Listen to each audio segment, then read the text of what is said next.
प्यारे बच्चों, अस्सलाम वालेकुम वरहमतुल्लाहि वबरकातुहू। आज का हमारा टॉपिक है root mean square value of alternating current. हम सपोज करते हैं हमारे पास कोई रेजिस्टर है से और इसके थ्रू हम कोई ऑल्टरनेटिंग करंट पास करते हैं फॉर टाइम टी, किसी टाइम के लिए। फिर हम यही रेजिस्टर लेते हैं, सेम रेजिस्टर। इस वक्त हम इस रेजिस्टर के थ्रू डायरेक्ट करंट को पास करते हैं सेम टाइम के लिए। पहले हमने इस रेजिस्टर के थ्रू ऑल्टरनेटिंग करंट पास किया किसी टाइम टी के लिए, फिर इसी रेजिस्टर के थ्रू हम डायरेक्ट करंट को पास कर रहे हैं फॉर द सेम टाइम।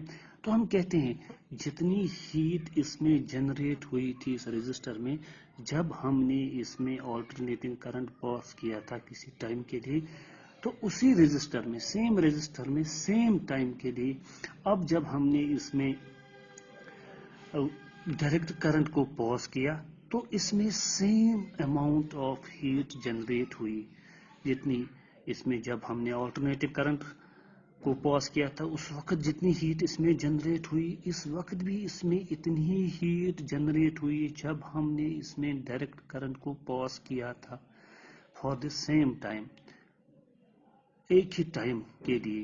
यानी जब हमने ऑल्टरनेटिव करंट पास किया तो इसमें कोई हीट प्रोड्यूस हुई, जितनी हीट उसमें उस वक्त प्रोड्यूस हुई, तो हम कहते हैं कि इस वक्त भी इसमें इतनी हीट प्रोड्यूस हुई, जनरेट हुई इस रेजिस्टर के थ्रू, इस रेजिस्टर में उतनी हीट जनरेट हुई जितनी उस वक्त जनरेट हुई थी जब हमने इसमें ऑल्टरनेटिंग करंट पास किया था, उतनी ही इस वक्त भी प्रोड्यूस हुई जब हमने इसमें डायरेक्ट करंट को पास किया इस रेजिस्टर के थ्रू।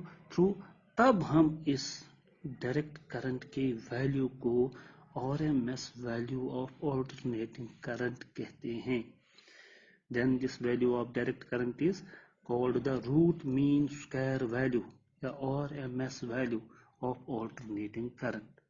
अब अगर हम किसी रेजिस्टर में ऑल्टरनेटिंग करंट को किसी टाइम के लिए पास करते हैं तो जितनी हीट उस रेजिस्टर में जनरेट होती है, अब अगर उसी रेजिस्टर में हम एक DC डायरेक्ट करंट को पास करेंगे उतने ही टाइम के लिए और उसमें उतनी ही हीट जनरेट होती है जितनी उसमें इस वक्त जनरेट हुई थी जब हमने इसमें ऑल्टरनेटिव करंट पास किया था, तब इस DC के वैल्यू को, डायरेक्ट करंट के वैल्यू को RMS value of alternating current कहते हैं। यानी the value of direct current which produces heat at the same rate as the alternating current produces. The value of direct current which produces heat at the same rate as the alternating current produces in a given resistor in same time is known as root mean square value of alternating current। और alternating current का जो root mean square value होता है that is equal to I naught peak value of alternating current divided by under root 2। या इसको जब हम solve करेंगे, रूट 2 का वैल्यू होता है 1.414, 1 डिवाइडेड बाई 1.414 वो आएगा 0.707 I naught। So root mean square value of alternating current is equal to 0.707 times its peak value। तो इसी तरह अगर हम root mean square value of alternating voltage निकालनी हो, पोटेंशियल डिफरेंस निकालना हो, so root mean square value of potential difference is 0.070 times its peak value of potential difference। Now to calculate this,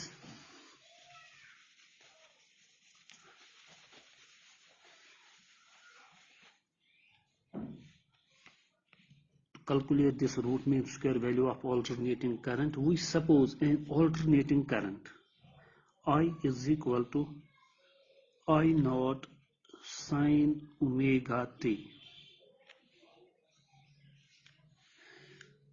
we suppose an alternating current I is equal to I naught sine omega t is passing through a resistor in a small time dt.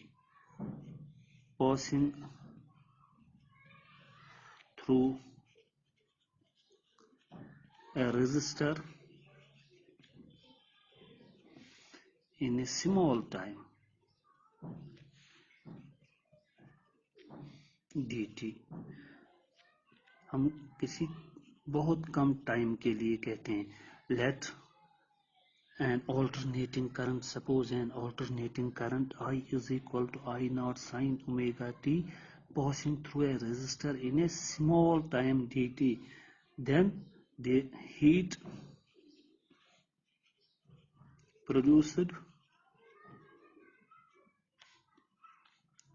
in the resistor is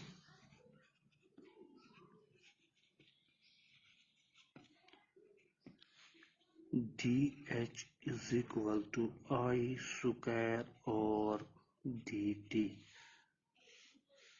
जैसा कि हम जानते हैं joules law of heating effect होता है H is equal to I square और T. मगर यहाँ पर हमने कहा फॉर स्मॉल टाइम dt. जब हम स्मॉल टाइम लेंगे उस वक्त हीट भी स्मॉल होगी. So for small time dt, then the heat produced in the resistor is dH is equal to I square or dt. For time t, the heat produced in a conductor is given by H is equal to R square or dt, where I is the current and R is the resistance of the conductor or resistance of the resistor. By Joule's law of heating effect, H is equal to R I square or T. This is the heat produced in a resistor for time t. So the heat produced in a resistor in small time dt is given by dH is equal to I square or dt. तो total heat अगर हम निकालने की कोशिश करेंगे कि total heat कितनी produce होगी इस कंडक्टर के थ्रू, इस रेजिस्टर के through. So total heat producing. हाँ, अब हम इस टोटल हीट को हम फुल साइकिल के लिए भी निकाल सकते हैं और हाफ साइकिल के लिए भी. से हमने पिछले लेक्चर में ये डिस्कस किया था. जब हम ऑल्टरनेटिंग करंट का ग्राफ ड्रॉ करते हैं तो हम देखते हैं एक साइन वेव बन जाती है, साइन वेव फॉर्म. तो ये इसका पीक वैल्यू होता है आई नॉट. इसके वैल्यू जो होते हैं ये चेंज होते रहते हैं. यानी पहले 0 से 2 वोल्ट, 4 वोल्ट, 6 वोल्ट, 8, 10, फिर जाके ये डिक्रीज फिर हो जाता है 8, 6, 4, 2, फिर 0 आ जाता है और उसके बाद फिर ये माइनस बनता रहता है, नेगेटिव बन जाता है. तो जब हमने average value of alternating current का निकाला था, अब एवरेज या मीन वैल्यू, उस वक्त हमने हाफ साइकिल लिया था. यहाँ पर हम जब भी हमें इसका रूट मीन स्क्वायर वैल्यू निकालना हो, हम हाफ साइकिल भी ले सकते हैं, फुल साइकिल भी ले सकते हैं. फुल साइकिल के लिए भी निकाल सकते हैं. जब हमने एवरेज वैल्यू निकाला था फुल साइकिल के लिए वो आता है 0, इसलिए उस वक्त हमने हाफ साइकिल लिया था. तो हाफ साइकिल का वैल्यू वहां पर निकाला था हाफ साइकिल लेके. तो यहाँ पर रूट मीन स्क्वायर वैल्यू के लिए हम हाफ साइकिल भी ले सकते हैं और फुल साइकिल के लिए भी. यानी फुल साइकिल के लिए टाइम हमारा होता है t और हाफ साइकिल के लिए हमारा टाइम होता है t/2. हम 0 to t/2 भी ले सकते हैं, that is for half cycle. और फुल साइकिल के लिए भी ले सकते हैं 0 to t, किसी भी साइकिल के लिए ले सकते हैं और ये वैल्यू निकल सकता है root mean square value of alternating current. So therefore total heat produced during say full cycle, total heat produced during full cycle. तो किस तरह वो निकाल सकते हैं कि हम इसको इंटीग्रेट करेंगे. Integrate so is obtained by integrating this equation between the limit 0 and t. जैसे अभी मैंने कहा था फुल साइकिल के लिए टाइम पीरियड होता है t 0 to t और हाफ साइकिल के लिए होता है 0 to t/2. तो यानी फुल साइकिल के लिए यहाँ पर हम निकालेंगे. So the total heat produced in full cycle is obtained by integrating this equation by between the limits 0 and t. So integrate this equation within the limits 0 and t. So it is integral dh is equal to integral I square और dt 0 to t. यहां से भी हम limit लगा सकते हैं 0 to t, मगर यहाँ t फंक्शन है ही नहीं, तो यहाँ पर आप लिमिट लिखिए या मत लिखिए एक ही बात है, मगर यहाँ t फंक्शन है, dt है, यहाँ विद रेस्पेक्ट टू t ही हम इंटीग्रेट कर रहे हैं, तो यहाँ पर लिमिट्स लेने जरूरी है। यहाँ लिमिट्स ले लो या मत ले लो, यानी इसकी इंटीग्रेशन हो गई h। फिर अगर आप लिमिट्स लेंगे 0 to t, तो आपको t को रिप्लेस करना था, t से वो t को रिप्लेस करना था 0 से, मगर यहाँ t है ही नहीं, इसलिए यहाँ लिमिट लिखने की कोई जरूरत नहीं है, क्योंकि यहाँ हमें t वेरिएबल है ही नहीं, इसलिए यहाँ लिमिट नहीं लिखते हैं। इस साइड हमें लिमिट लिखना है क्योंकि यहाँ हमें t वेरिएबल है। So h is equal to, तो यहाँ हम इक्वेशन फर्स्ट यूज करेंगे, i का वैल्यू देंगे।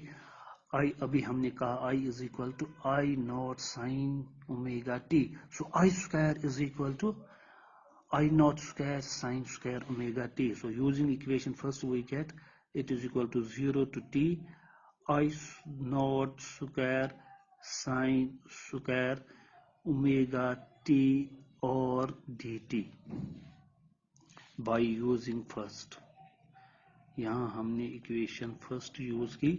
Equation first is I is equal to I naught sine omega t, so I square is equal to I naught square sine square omega t and this और dt, तो अपना ही और dt है। तो हम यहाँ पर विद रेस्पेक्ट t कर रहे हैं इंटीग्रेट, तो ये जो I स्क्वायर है और I नॉट स्क्वायर और जो है ये कांस्टेंट है, तो ये इंटीग्रल से बाहर आएंगे, तो इंटीग्रल से बाहर निकालेंगे।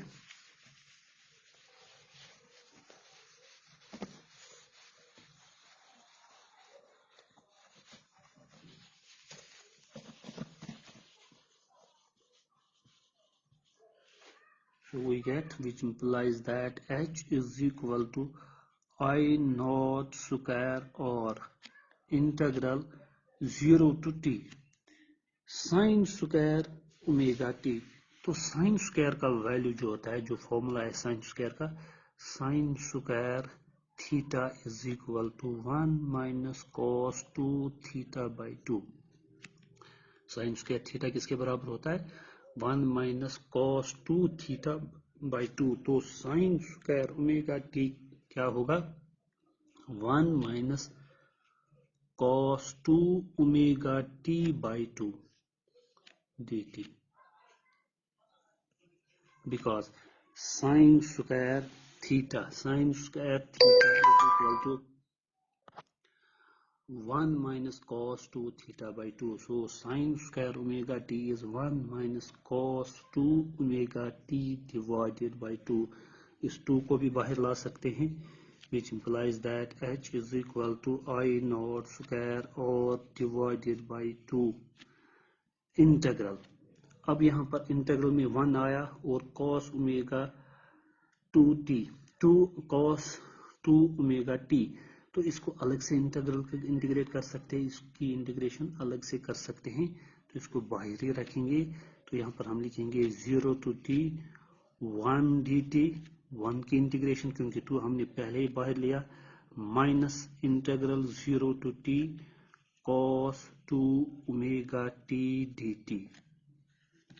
ये आई नॉट स्क्वायर और बाई 2 जो है ये सबको मल्टीप्लाई है।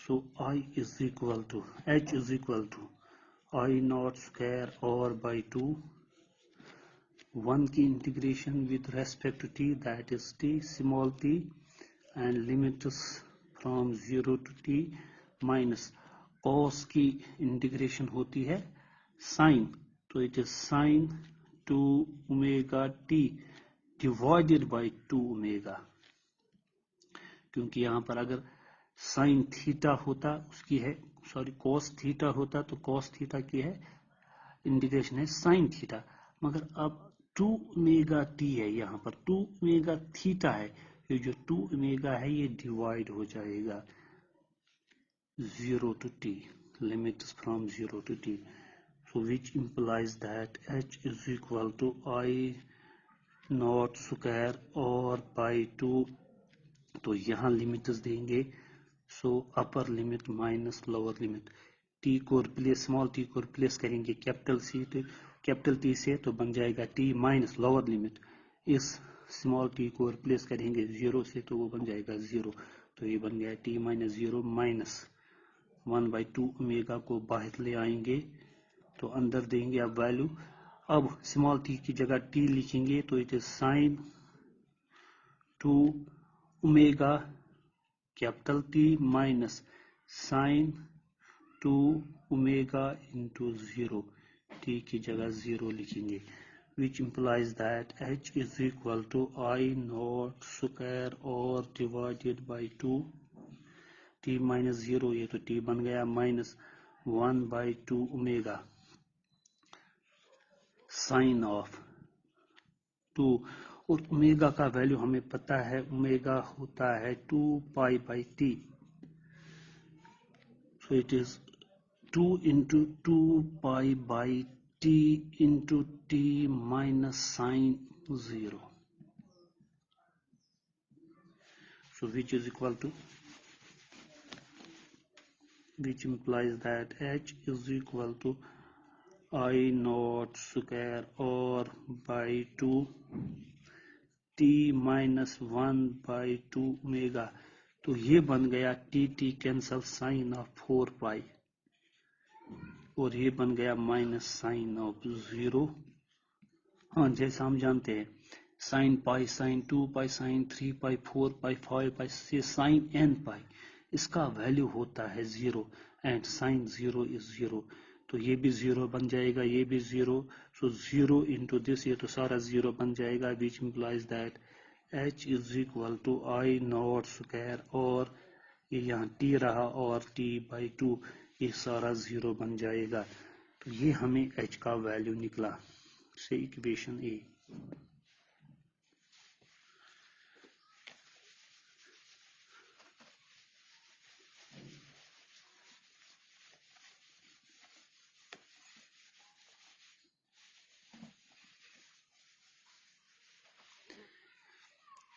If we suppose, if RMS value of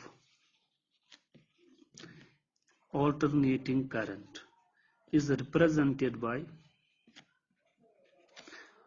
IRMS, if we suppose RMS value of alternating current is represented by RMS, then amount of heat produced